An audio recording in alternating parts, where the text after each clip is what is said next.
اس کی اور میری محبت کی مثال بالکل اسی طرح ہے جس طرح کسی ایک پرندے کو کسی مچھلی سے عشق ہو جائے۔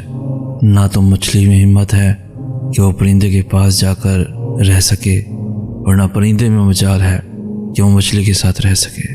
دونوں چاہتے ہوئے بھی ایک دوسرے کے قریب نہیں رہ سکتے۔ بالکل اسی طرح ہم بھی ایک دوسرے سے محبت کے باوجود ایک ساتھ نہیں رہ سکے۔ ہم دونوں نے اپنی اپنی زندگی الگ جینی ہے۔ ہر کسی کے پاس سب کچھ نہیں ہوتا۔ جو لوگ جتنے مکمل نظر آتے ہیں اتنے ہی منتظر ہوتے ہیں معجزوں کے، لیکن پتہ ہے وہ مکمل اور مطمئن کیوں نظر آتے ہیں؟ کیونکہ انہوں نے اللہ سے اپنے تعلق چٹانوں کی طرح مضبوط رکھے ہوتے ہیں۔ انہیں یقین ہوتا ہے وہ دعاؤں میں رونے والے ہوتے ہیں۔ لوگ کیا کہتے ہیں اس سے انہیں کوئی فرق نہیں پڑتا۔ پتہ ہے میں کیا چاہتا ہوں؟ میں پوری توجہ چاہتا ہوں ہر رشتے میں، ہر منظر میں، اور جس منظر میں مجھے لگے کہ مجھ سے زیادہ بھی کوئی اہم ہے تو میں اس منظر سے ہٹ جایا کرتا ہوں، بالکل خاموشی سے۔ ایسا نہیں ہے کہ میں خود پرست ہوں، لیکن ہاں مجھے جتنا پیار ملا ہو میں وہاں ذرا سی بھی کمی برداشت نہیں کرتا۔ مجھے نہیں قبول کسی طور بھی رقیب۔ نفرت بھی کیجئے تو فقط مجھ سے کیجئے۔ اور ہاں میں تمہیں ایک بات بتاؤں، مجھے ایسا نہیں بننا کہ میرا وجود کسی کی آنکھ میں نمی لائے، میری باتیں کسی کے لیے اذیت بنے۔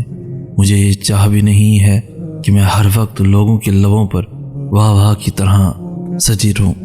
نہ آہ بننا نہ واہ بننا پسند ہے مجھے، کیونکہ کسی کی آہ سے میری دنیا آخرت برباد ہو سکتی ہے، اور کسی کی واہ کا نشہ تکبر میں ڈبو سکتا ہے مجھے۔ ضروری تو نہیں کہ انسان جو چاہے جیسا چاہے اسے ویسا ہی سب مل جائے۔ کبھی کبھی وہ خدا دے کر بھی آزماتا ہے اور کبھی کبھی لے کر بھی۔ کبھی کچھ چیزوں کے چھن جانے پر انسان مکمل طرح سے ٹوٹ جاتا ہے، نا امید ہو جاتا ہے۔ یوں لگتا ہے جیسے اس کے جینے کی وجہ اسے چھین گئی۔ مگر وہ تو رب ہے نا، وہ سب جانتا ہے، تمہارا بہتر بھی اور تمہارا بہترین بھی۔ ہاں مگر وہ وقت بہت مشکل ہوتا ہے، عمر صدیوں کی تھکاوٹ لے بیٹھتی ہے۔ یوں لگتا ہے دل دھڑکنے کی اداکاری کر رہا ہو اور سانسیں چلتے رہنے کا فرض ادا کر رہی ہوں۔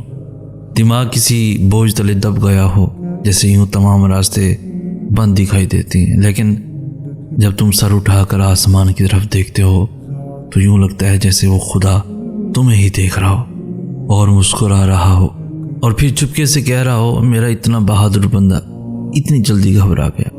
ہاں وہ وقت بہت کٹھن ہوتا ہے، مگر اللہ کے بہت قریب کر دیتا ہے، اور پھر اللہ اس دل کو مطمئن کر دیتا ہے۔ وہ لوگ بڑے خاص ہوتے ہیں جن کو خوشیاں رب کا نافرمان نہیں بناتی، جن کو غم مایوس نہیں کرتے، جن کو محرومیاں ناشکرا نہیں کرتی۔ زندگی میں اگر انتخاب کا موقع ملے تو ٹاس کر لینا، اس لیے نہیں کہ انتخاب میں آسانی ہو جائے گی، بلکہ اس لیے کہ جب سکہ ہوا میں ہوگا تو پتہ چل جائے گا دل کیا چاہتا ہے۔ کبھی کبھی مجھے لگتا ہے میری کوئی اہمیت نہیں ہے، میرا وجود کسی کے لیے بھی اہمیت نہیں رکھتا، میرے ہونے نہ ہونے سے کسی کو فرق نہیں پڑتا۔ میں زندہ ہوں تو بس ہوں۔ ہاں اگر میں مر گیا تو کوئی مرے گا میرے لیے۔ ہاں یہ فقط خیال ہے میرا، میرے پاس کچھ نہیں ہے اس رب کے سوا۔ مجھے نہیں پتا میرا مستقبل کیا ہے اور کیسا ہوگا، میں کب کہاں ہوں گا، کن کے ساتھ ہوں گا، مجھے نہیں پتا۔ میں اندھیری وادی میں چل رہا ہوں، مگر ایک بات بتاؤں، کوئی ہے جو مجھے چلا رہا ہے۔ میں آج اپنی زندگی کے جس مقام میں، جس تاریخ میں سانس لیتے ہوئے یہ تحریر لکھ رہا ہوں، مجھے یہاں وہ میرا بادشاہ لایا ہے، میرے پاس اس کا تعارف ہے۔ وہ مہربان، رحیم، کریم، سننے والا، جاننے والا، سب یاد رکھنے والا اور بے تحاشا محبت کرنے والا رب ہے۔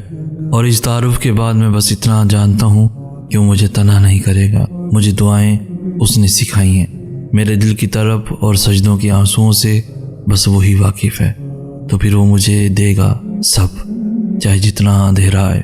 میں جانتا ہوں وہ ہے، وہ میرے پاس ہے، اور وہ میری سب خواہشات ضرور مکمل کرے گا۔ وہ میرا بہت پیارا مالک ہے اور مجھے اسی سے محبت ہے۔ کیا اس نے تمہیں انکار کیا؟ خود سے انکار سمجھ لینا تمہارے ایمان کی کمزوری ہے۔ کیا تمہیں اللہ تعالیٰ پر یقین نہیں؟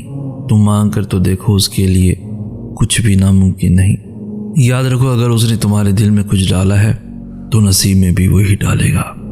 جب اللہ کہتا ہے فکر نہ کرو میں ہوں نا، پھر میں بھی کچھ نہیں چھپاتا، ایک ایک لفظ، ہر ایک آنسو، ہر ایک خوشی بتا دیتا ہوں، تب یاد نہیں رہتا کہ کس کا نام لیا، کیوں لیا، بس ایک بار تو من سے سب کچھ نکال کے دکھا دیتا۔ اچھا لگتا ہوتا ہے نا اللہ کو سب بتانا کہ اللہ جی آج یہ ہوا، آج میرے ساتھ اس بندے نے یہ کیا، کسی نے میرے ساتھ برا کیا، کسی نے میرے ساتھ بہت اچھا کیا۔ ہم ایسے سب کچھ بتا رہے ہوتے ہیں جیسے ہم اپنی ماں کو سب کچھ بتاتے ہوتے ہیں، اپنی ہر فکر اسی کے حوالے کرتے ہیں جسے جاننے کا سب سے زیادہ حق ہوتا ہے۔ اگر تم اپنی عمر سے بڑی باتیں کرتے ہو، سمجھداری کی باتیں کرتے ہو، تمہاری باتیں لوگوں کو اچھی لگتی ہیں، تم ان کو سمجھدار، صبر والے لگتے ہو، تو یہ مت سمجھو کہ تم واقعی عمر سے پہلے سمجھدار ہو گئے ہو، کیونکہ تم بعض اوقات ان باتوں پر خود عمل نہیں کر پاتے جو تم لوگوں کو کہہ کر تسلی دیتے ہو۔ تم سمجھدار اس دن ہوگے جب تم ان باتوں پر خود بھی عمل کرنا سیکھ لو گے۔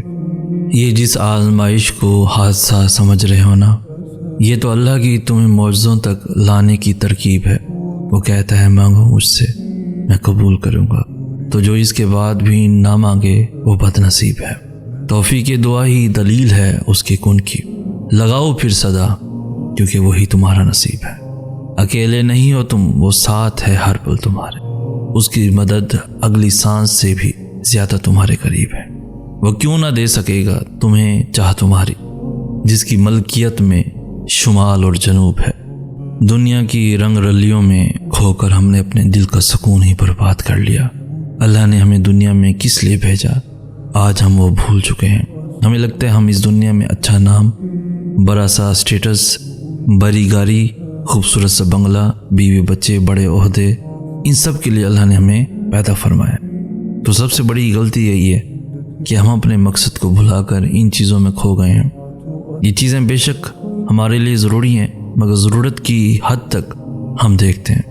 کشتی جب تک پانی کے اوپر چل رہی ہوتی ہے وہ بالکل صحیح چلتی ہے، جب پانی کشتی کے اندر آ جاتا ہے تو کشتی کو ڈبو دیتا ہے۔ اسی طریقے سے جب ہمارے اندر دنیاوی چیزوں کی محبت حد سے زیادہ اتر جائے تو ہماری زندگی تلخ ہو جاتی ہے۔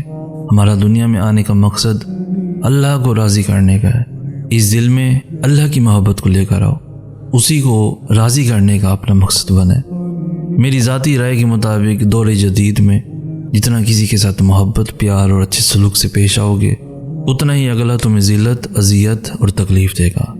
یہ آزمائی ہوئی بات ہے۔ سچ تو یہ ہے کہ ہم سب سے زیادہ اپنا دل خود ہی دکھاتے ہیں۔ جب ہر ایک کی بات کا اثر ضرورت سے زیادہ لے لیں، یا جب دل میں کسی کو وہ مقام دے دیں جہاں وہ ہونا نہیں چاہیے، یا جب لوگوں سے بڑی بڑی امیدیں باندھیں، یا پھر یہ بھول جائیں کہ لوگ پرفیکٹ کیسے ہو سکتے ہیں، وہ تو انسان ہے، تب ہم خود ہی اپنا دل دکھا رہے ہوتے ہیں۔ مضبوط بنیں اور اپنا دل دکھانا بند کریں۔ وہ بس ایک کن کہتا ہے اور دل بہل جاتے ہیں۔ محبت کرنے والے بھی گر کر سنبھل جاتے ہیں۔ سورج کا آنا اور چلے جانا یوں ہی منظر ڈھل جاتے ہیں۔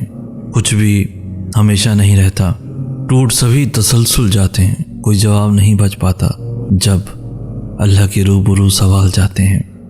محبت ہی تو ہے وہ واحد لفظ جس پہ ہار یہ دل جاتے ہیں۔ خدایا کہاں لگاؤں دھیان اپنا، اسی کی طرف میرے تخیل جاتے ہیں۔ جب وہ معجزے کرتا ہے تو زخم سبھی بھول جاتے ہیں۔ جو دعا کا حصہ نہیں رہتے وہ بدبخت بد دعا سے بھی نکل جاتے ہیں۔ جب کسی سے آپ کا کچھ ٹوٹ جاتا ہے تو اس کو آپ کس سے ٹھیک کرواتے ہو؟ جو توڑتا ہے یا جس نے اس کو بنایا؟ ایسے ہی آپ کا دل جب کوئی توڑتا ہے یا آپ کو کوئی توڑتا ہے تو اس کے پاس کیوں جاتے ہیں؟ جس نے توڑا ہے وہ نہیں ٹھیک کر سکتا، کبھی بھی نہیں ٹھیک کر سکتا۔ دل بنانے والا اللہ ہے، اس کے پاس جاؤ، وہ سب ٹھیک کر دے گا۔ سارے زخم ایسے بھر دے گا جیسے کبھی تھے ہی نہیں، دل ایسے جوڑ دے گا جیسے کبھی ٹوٹا ہی نہیں، اور پھر جب اللہ سے جڑ جاؤ گے پھر کبھی ٹوٹ نہیں پاؤ گے۔